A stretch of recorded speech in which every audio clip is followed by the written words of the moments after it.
My brother-in-law, married to my sister, is a general contractor. About 10 years ago, my dad and brother were building a deck at my parents' home. They asked my brother-in-law if they could borrow his skid loader, but he said no. They prepared the ground as best they could without the skid loader, but got to the point they couldn't go on without it. They went to my sis's house to ask again, but found out brother-in-law went out of town. They talked my sis into letting them borrow it, so she took them down to his construction lot and they hooked it up to Dad's truck. I'm not sure about this next part since I don't know much about towing, but from what I was told, Dad's truck needed to be bigger and more powerful to tow the skid loader on the dump trailer, so he lost control and wrecked. The truck, trailer and skid loader were totaled. The insurance was barely enough to cover the medical costs and Dad's truck. There was none left over to cover brother-in-law's stuff. When he got back to town, he exploded. He threatened to sue and things just went downhill from there. My parents aren't rich and he wouldn't have gotten anything, so in the end Sis talked him into letting it go. However, from that day on, he wouldn't have anything to do with our family. He doesn't come for birthdays, holidays, nothing at all. Next month is our parents' 50th anniversary and we're planning a big family gathering to celebrate. We're also chipping in to send our parents on a cruise to Mexico because they've never been out of the country. I spoke to Sis about it the other day and she said she's coming with the kids, but brother-in-law isn't coming. I was fine with that, but when we discussed their portion of the cruise money, I heard him yelling in the background to deduct their portion from the cost of the skid loader and dump trailer. That made me angry, so after my call with my sister, I called brother-in-law and told him to get over himself. I told him that Dad and Bro made a mistake, but that was 10 years ago and he needs to let it go. He said he'll let it go when they gave him the money he lost. I told him he was an idiot for holding on to a grudge and putting money in the way of a family relationship. Sis called me a few minutes ago and said they weren't coming and that I was out of line. We argued for a bit and that's where it stands. I don't think I'm wrong for telling him to let go of the past, but they're not coming to the anniversary party, so now I'm not sure. Wait, so you'll have the funds to pay for an expensive cruise, but a decade later can't pay him back? Your family stole $50,000 plus in work equipment from your brother-in-law. They didn't pay him back, showed zero remorse, wasted money on crap, and he should just get over it.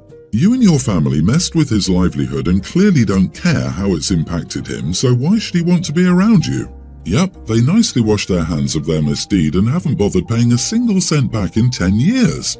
I understand if they were poor, but that doesn't diminish a sense of responsibility. Instead of pitching in for a bloody cruise, they should all be pitching in to pay the brother-in-law back and try to fix their broken relationship. The biggest surprise here is that he stayed married to OP's sister. Not just that, I'm actually surprised insurance paid out anything. In the UK, this would be an at-fault claim and more likely than not, outside the scope of insurance because they were towing beyond their vehicle limit. Parents should be grateful that all he's done is ignore them. I would have sued. Yeah, the part where there was the insurance was barely enough to cover the medical costs and the truck got me. No, there was only enough money for medical expenses and the skid loader and not enough for the truck. Why was the truck the first priority and not the thing they stole? They essentially stole from brother-in-law a second time there and don't seem the slightest bit remorseful. I'm guessing if they're the kind of people who do this sort of thing that this is probably not the only incident. You are the idiot, OP. Your whole darn family's the idiot. Chip in to reimburse this man, then you can talk about forgiving a 10-year-old debt of this magnitude. And now you want him to contribute to cruise and celebrate on behalf of your family. Of course he said no, given that your family has treated him like a carpet to freeload responsibility to and step on. Imagine that. My 24 female boyfriend, Zach's 24 mother, passed away when he was 11 years old. His father worked a lot, so Zach's older sister, Elise, now 30 female, basically became the woman of the house, for lack of a better term. She was extremely parentified, and I do feel for her on that front. In addition, she went to a local college. Because of all this, Zach and Elise are very close, and he has a lot of respect for her. Zach and I have dated for nearly a year. We're very different in terms of backgrounds. He is much more reserved than I am. Before me, he spent many of his weekends gaming or hanging out with a small group of friends. I tend to go out. I work hard all week and want to enjoy the time I have off. Zach is a shy, somewhat nerdy guy, and I think I've broken him out of his shell a little, pushing him to do things out of his comfort zone. Elise and their father have made several comments about him changing. She's very nice and cordial when we see each other, but she's made several comments about Zach not needing to change who he is. Sunday, Zach invited me, some of his friends, his dad, sister, brother-in-law, and niece over to watch the game. At one point, vacations got brought up. I mentioned I was trying to convince him to go on a 2-day local cruise with me, as he's never been on one. Zach reminded me he's not the biggest fan of boats. I pointed out he's never been on one, and we could rent one to take out so he could get used to it. He was somewhat on the fence, and one of his buddies and I tried to help him see it wasn't so bad. Elise butted in and said, "If he doesn't want to go, then I'm sure you can find something else to do." I said I was pretty sure I could talk him into it. She asked why I wanted to go if he didn't want to. I said, of course I'd never try to force him to go, but it's just something to think about. She repeated that he didn't like boats and that I should respect that. I rolled my eyes, not really understanding why she was so adamant about this, and said she needed to relax. She's not his mother, she shouldn't care this much about the situation. Elise was clearly upset by the comment but didn't say anything else. The subject got changed and I thought all was well. A little later, Zach asked for my help getting something out of his room. Once in there, he told me I was out of line for how I spoke to his sister.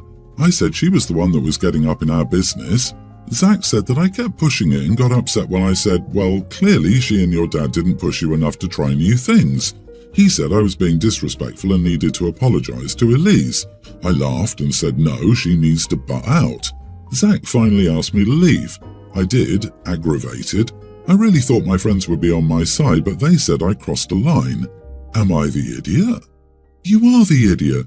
You're saying I managed to break him out of his shell says a lot here. You're constantly pushing him to do things he wouldn't necessarily do otherwise, and I think this is not healthy. What's wrong with being shy and not wanting to do some things?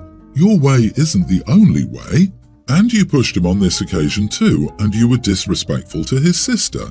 This got me too. No one ever says that they managed to get their extrovert partner into their shell a little, so why is the expectation that shy and introverted people should be made uncomfortable to accommodate extroverts? His likes, hobbies, and preferred ways of spending time are just as valid as yours, and if you genuinely value him, you need to appreciate all of him, not just the parts you can shape to your liking. Worse, she said to his sister that raised him after his mother died that you're not his mother. Bringing up her boyfriend's dead mother was a crappy thing to do. Opie knew this would be hurtful and brought it up hoping for an impact. Hopefully, the impact is she gets dumped. You are the idiot, Opie. Even your friends told you so. Grow up. I'm the breadwinner in our home. My wife has the much tougher job of being a stay-at-home mom and wrangling our offspring. She works hard to make sure we have everything we need. Our budget is pretty simple. We put away about 15% of my earnings every month. Then we pay all the bills. Whatever's left, we split and we can use it however we want. I like to use mine to work on my hobbies or treat us to a night out. I pay for the babysitter and whatever activity we do that night. She uses hers to go to a spa or to buy herself pretty things that make her happy. Every once in a while, she'll ask if we can send money to her family. Not because her family is homeless or anything, they just earn less than we do. Like, in November, she asked if we could give her brother $500. He wanted to get his kids a PS5 for Christmas. I think that was the last straw. I told her that we could, but it would be the last time that I contributed money to give away to people who just asked her for it. December went fine, but in January, one of her friends had car problems and needed to rent a car to run errands and drive her kids around. So my wife gave her money. When she told me about it, I said I was proud of her for sticking to our agreement that any money she decided to give away would come from her fun money and not ours. She looked really sour and asked if I was really not going to help her pay for her spa day with her friends. I said yes, because I'd already spent money on a new drone. She asked if we could take money from our savings account to pay. Again, I said no, because that is for emergencies and household expenses. She's mad at me for not helping her friend. I pointed out that she could have kept her money and driven her friend around on errands to pick up her kids. She said I was being a jerk and slammed the door. For the record, my kids and I are still playing games on our PS4 and Switch. She gives away our money to be a big shot. I don't have that need. So she's happy to help out her family and friends when it comes out of your pocket, not just hers. Yeah, she's being an idiot for expecting you to keep on footing the bill.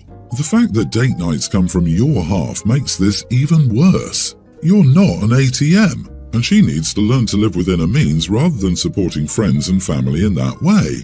Yeah, she wants to be Johnny Big Potatoes with her money. That's her business and you don't have to support that. She does not get to unilaterally decide what to do with the family's money. That needs a conversation and agreement first, unless a genuine emergency, of course. If she's upset with how she spent her money, she can control that. OP is not interfering.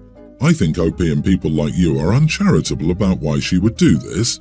When you grow up poor or lower middle class, the favor economy is critical to your survival. You help out others when you have money, and they ask so that when you get hit with a random medical bill for your kid or get in a car accident, you can ask back and avoid losing your house.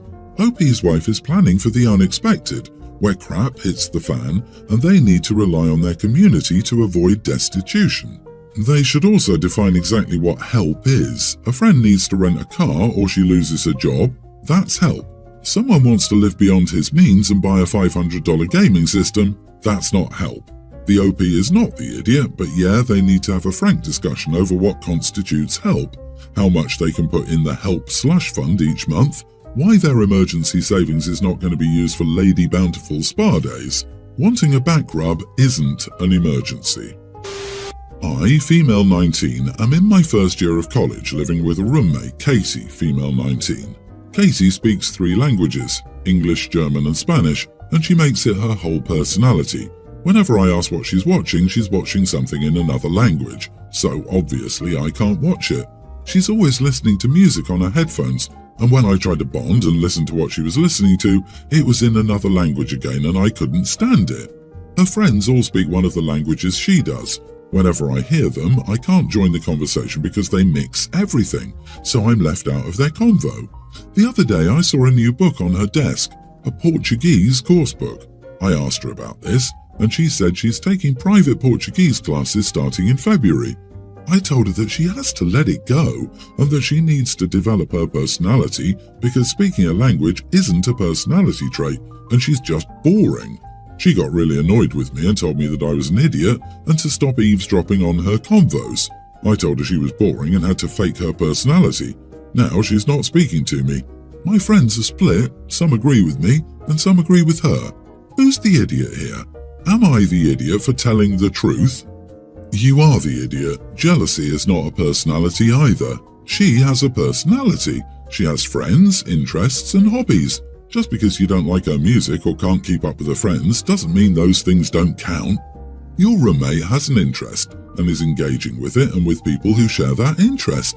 Nothing is stopping you from also enjoying movies in another language. You could have asked her to turn on the subtitles.